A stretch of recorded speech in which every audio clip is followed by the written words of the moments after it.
നമസ്കാരം. എല്ലാവർക്കും ഗാന്ധി ജയന്തിയാണെന്ന്.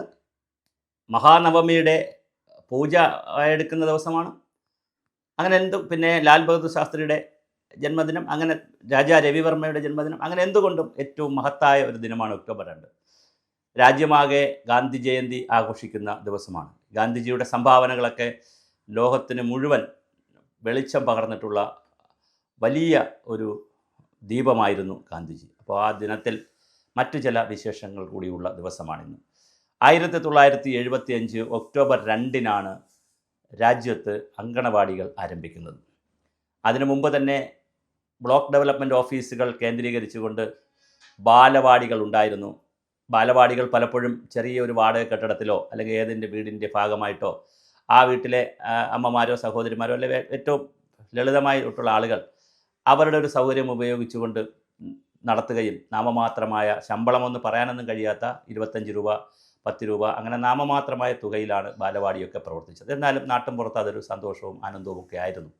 കുട്ടികളൊക്കെ വന്ന് കളിക്കുകയും ഒക്കെ ചെയ്യുന്ന 3 വയസ്സ് മുതൽ 6 വയസ്സുള്ള കളിക്കുകയൊക്കെ ചെയ്യുന്നൊരു സ്ഥലമായിരുന്നു. അത് കഴിഞ്ഞാണ് അങ്കണവാടി 1975 ഒക്ടോബർ 2 രാജ്യത്ത് ആരംഭിക്കുന്നത്. മലപ്പുറം ജില്ലയിലെ വേങ്ങരയിലാണ് കേരളത്തിൽ ഇതിൻ്റെ ആദ്യ അങ്കണവാടി ആരംഭിക്കുന്നു എന്നാണ് ചരിത്രത്തിൽ കിടക്കുന്നത്. രാജ്യത്താകെ ഇന്ന് 14 ലക്ഷത്തോളം അങ്കണവാടികളുണ്ട്. അതിൽ 2 ലക്ഷത്തോളം അങ്കണവാടികൾ പ്രൈമറി സ്കൂളുമായി ചേർത്താണ് കിടക്കുന്നത്. ബാക്കിയുള്ളത് സൗകര്യമുള്ള സ്ഥലങ്ങളിൽ പ്രൈമറി സ്കൂളുമായി ചേർക്കണം എന്നുള്ള നിയമമൊക്കെ വരാൻ പോകുന്നു. എന്തായാലും അതൊക്കെ വർഷങ്ങളെടുക്കും. ഒരുപാട് കാലമായിട്ട് പറയുന്ന കാര്യങ്ങളാണ്. അതൊക്കെ ഇനി വർഷങ്ങളെടുക്കുന്ന കാര്യമാണ്. പിന്നെ എല്ലായിടത്തും സൗകര്യങ്ങളുള്ള സ്ഥലത്തേക്ക് മാറ്റേണ്ട കാര്യമില്ല. കേരളത്തിൽ ഒരുപാട് അങ്കണവാടികൾക്ക് നല്ല സൗകര്യമുണ്ട്. സ്മാർട്ട് അങ്കണവാടികളുണ്ട്. അപ്പം എന്നാലും 17,000 അങ്കണവാടികൾ വാടക കെട്ടിടത്തിലാണ് ഇപ്പോഴും താമസിക്കുന്നത്. അങ്കണവാടികൾ തുടങ്ങിയ സമയത്ത് 25 രൂപയൊക്കെയായിരുന്നു ശമ്പളം. ഈ പറഞ്ഞ പോലെ പലരും അവരുടെ സ്വന്തം വസ്തു കൊടുത്തു കാണും, അല്ലെങ്കിൽ ആരിൽ നിന്നൊക്കെ സംഭാവന സ്വീകരിച്ച് കാണും. വസ്തുക്കൾ കെട്ടിടം വയ്ക്കുന്നതിന് പലരുടെയും സഹായം, പഞ്ചായത്തിൻ്റെ MLAയുടെയും പലരുടെയും സഹായം കിട്ടിക്കാണും. നാട്ടുകാർ സഹായിച്ചു കാണും. പിന്നെ പാത്രങ്ങളും മറ്റു കാര്യങ്ങളൊക്കെ നാട്ടുകാരായിരിക്കും സഹായിച്ചത്, അല്ലെങ്കിൽ വീട്ടിൽ നിന്ന്. അങ്ങനെ വളരെ എല്ലാവരുടെയും ജനകീയ പിടി, പണ്ട് ആരോ പറഞ്ഞതുപോലെ പിടിയരിയും ഉരിയരിയും അതുപോലെ തന്നെ പാത്രങ്ങളും എല്ലാം വെച്ച് തുടങ്ങിയ ഒരു സംവിധാനമാണ്. പക്ഷേ ഇന്ന് വളർന്ന് പന്തലിച്ച് മഹത്തായ ഒരു പ്രസ്ഥാനമായി നിൽക്കുന്നു. 66,000 പേർ നേരിട്ട് ജോലി ചെയ്യുന്നു. 33,100ഓളം വരുന്ന അംഗനവാടികളിൽ 66,000 പേർ ജോലി ചെയ്യുന്നു. അതിൽ ഈ 33,000 വർക്കർമാരും 33,000 ഹെൽപ്പർമാരുമാണുള്ളത്. ഒരു അംഗനവാടിയിൽ അങ്ങനെ 2 പേരാണ്. പിന്നെ പെൻഷൻ പറ്റിയ 10,22,000 പേരുണ്ട്. ഈ 66,000 പേരിൽ ഒരു 10,20,000 പേര് താൽക്കാലികമാണ്. ബാക്കിയുള്ളവർ സ്ഥിരമായി ജീവിക്കുന്നു. സ്ഥിര ജീവനക്കാരാണ്. 62 വയസ്സാണ് അവരുടെ പെൻഷൻ പ്രായം. ഇതെങ്ങനെയാണ് ഇതിൽ വന്നത്? ലോക ബാങ്കിൻ്റെയും യൂണിസെഫ് എന്ന് പറഞ്ഞാൽ കുട്ടികളുടെ ക്ഷേമത്തിന് വേണ്ടി പ്രവർത്തിക്കുന്ന അന്താരാഷ്ട്ര ഐക്യരാഷ്ട്രസഭയുടെ ഭാഗമായി പ്രവർത്തിക്കുന്ന സംഘടനയാണ്, ഒരു സംവിധാനമാണ്. അപ്പോൾ യൂണിസെഫിൻ്റെയും വേൾഡ് ബാങ്കിൻ്റെ ലോക ബാങ്കിൻ്റെയും സഹായത്തോടു കൂടിയാണ്.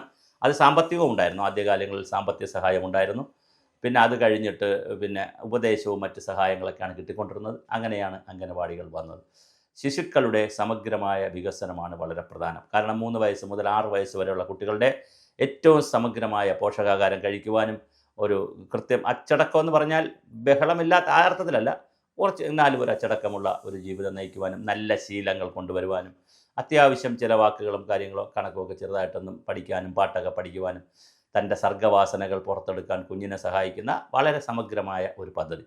അതുപോലെ തന്നെ ഗർഭിണികൾക്കും അമ്മമാർക്കും, മുലയൂട്ടുന്ന അമ്മമാർ, ഗർഭിണികൾ അല്ലാതെയുള്ള അമ്മമാർ, അവരുടെ എല്ലാ ക്ഷേമ പ്രവർത്തനങ്ങൾ, അത്തരത്തിൽ സ്ത്രീകളുടെയും കുട്ടികളുടെയും ഒരു സമഗ്രമായ വികസനത്തിന് വേണ്ടിയിട്ടാണ് അംഗനവാടികൾ വന്നത്. ഇന്നിപ്പോൾ 50 വർഷമാകുന്നു. ഞാൻ പറഞ്ഞു 25 രൂപയിൽ തുടങ്ങി. ഇന്നിപ്പോൾ അവർക്ക് വേതനം 12,000-വും 13,000-വും കിട്ടുന്നു. പിന്നെ ചില ഇൻസെൻറ്റീവ് കിട്ടുന്നുണ്ട്. എന്നാൽ പോലും കാലഘട്ടത്തിനനുസരിച്ച് ഒരുപാട് മാറിയിട്ടുണ്ട്. കാലം ഒരുപാട് മാറിയിട്ടുണ്ട്. അവരുടെ സേവന വേതന വ്യവസ്ഥകളൊക്കെ കാലാനുസൃതമായി പരിഷ്കരിക്കപ്പെടേണ്ടത് തന്നെയാണ്. തീർച്ചയായും അതിനുള്ള ചർച്ചകളും പരിപാടികളൊക്കെ പല ഭാഗത്തും നടക്കുന്നുണ്ട്. അതുമായി ബന്ധപ്പെട്ട് നിരവധി സംഘടനകൾ, അവരുടെ മേഖലയിൽ പ്രവർത്തിക്കുന്ന സംഘടനകൾ അതിന് രംഗത്തുണ്ട്. അപ്പോൾ പല കാര്യങ്ങളും അങ്ങനെ സംഘടനകളൊക്കെ ഇടപെട്ട് തന്നെയാണ് പലരും കിട്ടിയിട്ടുള്ളത്. അതുപോലെ ഇനിയും പല കാര്യങ്ങളും കിട്ടാനുണ്ട്. ഇപ്പോഴും ഈ ഇടയ്ക്കൊക്കെ ചർച്ചകളൊക്കെ നടന്നു. അപ്പോൾ വളരെ മനോഹരമായ ഒരു സംവിധാനമാണ്. ഞാൻ ഇന്നിവിടെ വന്നത് ഈ 50-ാം വർഷം ആഘോഷിക്കുന്ന ഈ അങ്കണവാടികളുടെ സഹോദരിമാർക്ക് എല്ലാ ഭാവങ്ങളും നേരാനാണ്. ഒരു കാര്യം നിങ്ങളോട് എനിക്ക് പറയുവാനുള്ള ഈ ദിനത്തിൽ, അത് എത്ര കണ്ട് ആളുകൾ നിങ്ങൾ ഉൾക്കൊള്ളും എന്നറിയില്ല. നിങ്ങൾക്ക് തരുന്ന സേവന വേതന വ്യവസ്ഥകൾ മാറ്റിവെച്ചാൽ അത് തീർച്ചയായും ചർച്ച ചെയ്യണം. അത് വളരെ ഗൗരവമായി പരിഗണിക്കേണ്ട വിഷയങ്ങൾ തന്നെയാണ്. ഇവിടെ ഒരു പരിമിതി ഉള്ളത് കേന്ദ്ര സംസ്ഥാന പഞ്ചായത്ത് 3 ഏജൻസികൾ കൂടിയാണ് ഇതെല്ലാം കൈകാര്യം ചെയ്യുന്നതെന്നുള്ളതൊരു പരിമിതിയാണ്. എന്നാൽ ഈ പരിമിതികളൊക്കെ നമുക്ക് മുറിച്ച് കടക്കേണ്ടതുണ്ട്.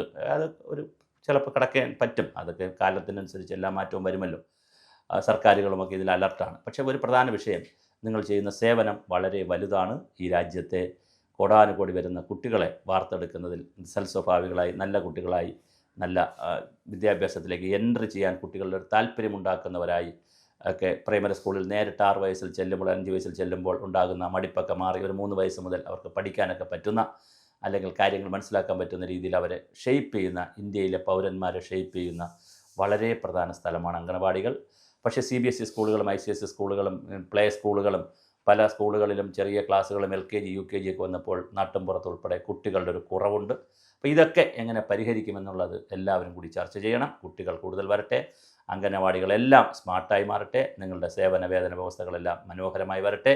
അങ്ങനെ നിങ്ങളുടെ ദീർഘകാല ആവശ്യങ്ങൾ പലതുമുണ്ട്, അതെല്ലാം സാക്ഷാത്കരിക്കുന്ന ഒരു ദിനം വരും.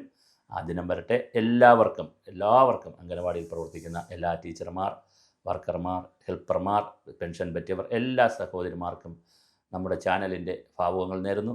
ഇന്ന് കുറേയധികം വീഡിയോസ് നിങ്ങളെക്കുറിച്ചൊക്കെ ചെയ്തിട്ടുണ്ടായിരുന്നു. അതിൻ്റേതായ സമൂഹത്തിൽ നമ്മൾ ചില വിഷയങ്ങൾ വയ്ക്കുക എന്നുള്ളതേ ഉള്ളൂ, ആരെയും കുറ്റപ്പെടുത്താനല്ല.